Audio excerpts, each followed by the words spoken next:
ও ভাইয়া, আসতে করো না, আমার খুব লাগছে তো। তুই আমার বউ, আমি আস্তে করতে পারবো না? তাই বলে এত জোরে করবি? আমি আর সহ্য করতে পারছি না। হুম, তোকে আজকে অনেকবার করবো। কথাটা বলে আশিক ভাই আমার উপরে জোরে চেপে বসে। আমার দম বন্ধ হয়ে আসতেছে, কিন্তু আশিক আমার উপর থেকে ওটার নামই আনছে না। আমি নুসরাত জাহান নিশি। আজকে আমারও আশিকের বিয়ে হয়েছে, আর বাসর ঘরে আশিক আমার সাথে কি করছে তা তো শুনলেনি।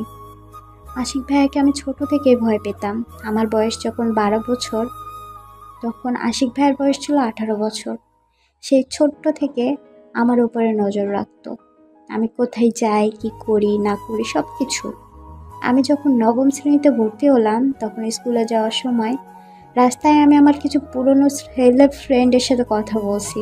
তখন আশিক ভাই এসে বলল, কি রে, তোর এখানে কি? কিছু না ভাইয়া, একটু গল্প করছিলাম। রাস্তাঘাটে ছেলেদের সাথে তোর কিসের গল্প? যা তাড়াতাড়ি স্কুলে যা। আমি চুপচাপ আর কোনো কথা বলতে পারিনি, কারণ ওনার রাগী চেহারা দেখলে যে কেউ ভয় পেয়ে যাবে। আমাকে বাইকের পিছনে বসিয়ে স্কুলে নামিয়ে দিয়ে বলল, শোন, আজকের পর যদি কখনো কোনো ছেলের সাথে তোকে মিশতে দেখেছি, সেই দিনই তোকে মামাকে বলে বিয়ে দিয়ে দিব। কথাটা মনে রাখিস। আমি ছেলেদের সাথে মিশলে তোমার সমস্যা কোথায়? সমস্যা আছে। কি সমস্যা? কেন বুঝিস না? তোকে অন্য কোনো ছেলের সাথে দেখলে আমার সহ্য হয় না। কি বললে? না না, কিছু না। বলো বলছি, কি বললে? একটা থাপ্পড় লাগিয়ে দিব। বেয়াদব মেয়ে, বড় ভাইয়ের মুখের উপর কথা বলিস? দাঁড়া, আজকেই মামাকে বলে তোর বিয়ের ব্যবস্থা করতে হবে। তুই দিন দিন অনেক বেড়ে যাচ্ছিস। আমি আর কোনো কথা না বলে ক্লাসে এসে মনোযোগ দিয়ে ক্লাস করতে লাগলাম, আর ভাইয়ার কথাগুলো ভাবতে লাগলাম। ভাইয়া কি বলল? আমাকে অন্য কোনো ছেলের সাথে দেখলে ওনার সহ্য হয় না?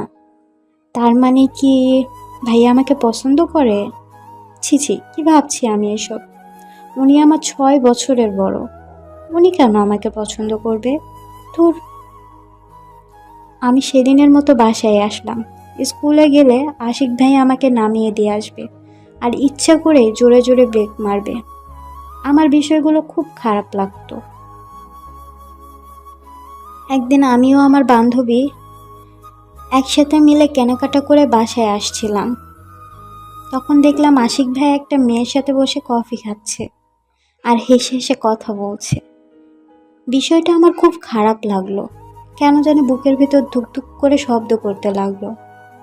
মনে হচ্ছে এক রাশ কষ্ট চাপা পড়ে রইল বুকের ভিতর। আমি আমার ফোনটা বের করে সবকিছু ভিডিও করলাম। ওনারা কফি খাওয়া শেষ করে একটা হোটেলে গেল। আমি তাদের পিছু নিলাম, সাথে আমার বান্ধবীটাও ছিল। হোটেলে গিয়ে দেখি হোটেলটা অনেক সুন্দর করে সাজানো। কিছু বুঝলাম না। তাদের সাথে অনেকগুলো ছেলে মেয়ে, সবার পিছনে দাঁড়িয়ে বিষয়টা বোঝার চেষ্টা করলাম। আসলে এখানে আজকে মেয়েটার জন্মদিন, তাই সকলে মিলে কেক কাটলো, মেয়েটাকে সুন্দর সুন্দর গিফটও দিল। আশিককে দেখলাম ও একটা টেডি বিয়ার গিফট করলো, আর মেয়েটাকে একটা ডায়মন্ডের আংটি দিয়ে প্রপোজ করলো। গেল আমার মাথায় রক্ত উঠে। বান্ধবীকে ফোনটা দিয়ে সবার সামনে গেলাম। আশিক আমাকে দেখে থতমত খেয়ে বলল, কি? তুই এখানে কিভাবে আসলি? তোমাকে সেই রেস্টুরেন্ট থেকে ফলো করতে এসেছি। তাহলে কলেজের নাম করে এই করো, প্রেম করো তাই না? আজকে বাসায় গিয়ে খালাকে বলবো তোমার সব কথা, দেখি কে কাকে বিয়ে দেয়। আশিকের মেয়েটা কে, আর কি বলছে এসব? লিজা, তুমি একটু চুপ করো তো। এই নিশি, তুই আমার সাথে আয়। না, আমি পারবো না। আয় না বোন, তুই না আমার মামাতো বোন, প্লিজ আয়। যেতে পারি যদি তুই সবার সামনে আমাকে গোলাপ দিয়ে প্রপোজ করিস। সেটা কখনো সম্ভব নয়। কেন সম্ভব নয়? আমি তোকে ভালোবাসি না, আমি লিজাকে ভালোবাসি। তাই? হুম। তাহলে ঠিক আছে, তুমি তোমার ভালোবাসা নিয়ে থাকো, আমি গেলাম। মামুনিকে যখন সবকিছু দেখাবো তখন বুঝবে কেমনটা লাগে। আমি রাগ করে সেখান থেকে চলে আসি। কেন জানি খুব খারাপ লাগতেছে। আমি হয়তো আশিককে ভালোবেসে ফেলেছি। নিজের ভালোবাসার মানুষ যখন নিজের চোখের সামনে অন্য কোনো মেয়েকে প্রপোজ করে, কার ভালো লাগে আপনারাই বলেন। হয়তো আমি আবার কবে আশিককে বাসছি আমি জানি না। আমি সেই ছোট থেকে আশিককে পছন্দ করতাম। যখন পড়তে বসতাম, আশিক এসে আমাকে গণিতের সমস্যা সমাধান করে দিত। প্রতিদিন রাতে আমার মাথার পাশে বসে আমার মাথায় হাত বুলাতে বুলাতে ঘুম পাড়িয়ে দিত। কোন ছেলেকে আমার সাথে কথা বলতে দেখলে কথা বলতে দিত না? যদি কোনো ছেলের সাথে একটু ঘোরাঘুরি করছি, সেই ছেলের হাত পা ভেঙে দিত। বিকেলে তার বাইকের পিছনে করে ফুচকার দোকানে নিয়ে যেত। এত কেয়ারিং করতো একটা মেয়েকে, তাহলে সেই মেয়ে কি করে সেই ছেলেকে পছন্দ না করে থাকতে পারবে? আর যখন বাসায় শুনলাম আম্মু ফুপি কথা বলতো, নিশি বড় হলে আশিকের সাথেই বিয়ে দেব, কি বলেন আপনারা? আশিক আর নিশিকে খুব মানাবে। এই যে দেখেন, এই বয়সে তাদের কি মিল। আশিক তো নিশিকে ছাড়া কিছু বোঝেই না। আমার নিশিও তো আশিকের সাথে সারা দিন থাকে। ওরা বড় হলে ওদের বিয়ে কনফার্ম করে দিতে হবে, না হলে ওরা মনে হয় থাকতেই পারবে না। দোয়া করেন ওদের দুইজনের জন্য। আমি এসব শুনে লজ্জায় মাথা নিচু করে নিতাম।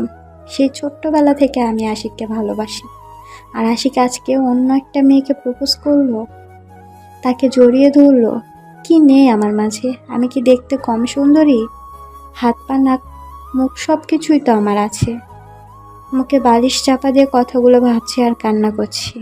রাতে আম্মু খাবার জন্য ডাকলো, আমি দরজা না খুলে কান্না করতে করতে ঘুমিয়ে গেলাম।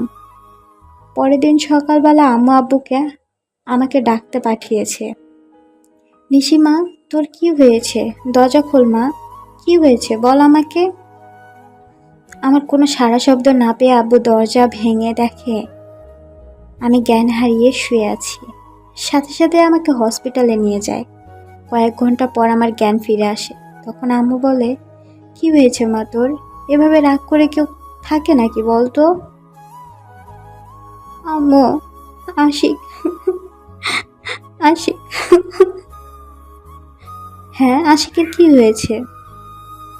আম্মু, আশিক আমাকে পছন্দ করে না, আমাকে ভালোবাসে না। ও অন্য একটা মেয়েকে ভালোবাসে। আম্মু, আমার আশিককে লাগবে। আমি আশিককে ছাড়া বাঁচবো না। কি বলছিস এসব? তুই কি পাগল হয়ে গেছিস?